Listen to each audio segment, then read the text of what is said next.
আসসালামু আলাইকুম। আন্তর্জাতিক মিডিয়ায় এই মুহূর্তে একটা ব্রেকিং নিউজ চলতেছে। নিউজটা কি? মধ্যপ্রাচ্যে ভাঙনের সুর।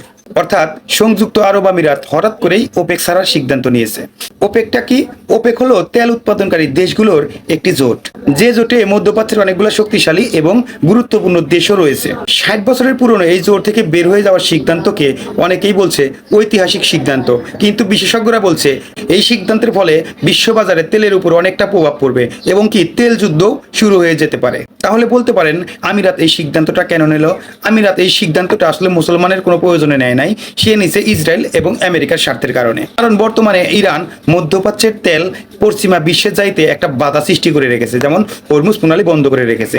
আর এই সুযোগে আমিরাত চাচ্ছে আমি জোট থেকে বের হয়ে গিয়ে আমি নিজের ইচ্ছা মতো তেল উৎপাদন করব এবং পশ্চিমা বিশ্বে নিজের ইচ্ছা মতো সাপ্লাই করব। বিষয়টা হলো এরকম, কারণ যতদিন এই জোটের ভিতর সে থাকবে সে নিজের ইচ্ছা মতো তেল উৎপাদনও করতে পারবে না, আবার নিজের ইচ্ছা মতো তেল বেশি দামে বিক্রিও করতে পারবে না। যেহেতু ইরান আমেরিকা যুদ্ধের ভিতরে এই মুহূর্তে পশ্চিমা বিশ্বে তেলের একটু সংকট দেখা দিয়েছে, সেই জন্য আমেরিকা এবং ইসরায়েল মিলে তাকে বুদ্ধি দিয়ে এই জোট থেকে বের করে নিয়ে যেতে চাচ্ছে।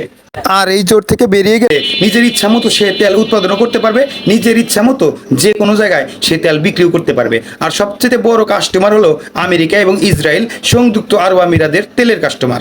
তাহলে এখন আপনারা কমেন্টে জানাতে পারেন সংযুক্ত আরব আমিরাত কি মুসলিম বিশ্বের স্বার্থ দেখে নাকি আমেরিকা ইসরায়েলের স্বার্থ দেখে? কমেন্টে জানাতে পারেন।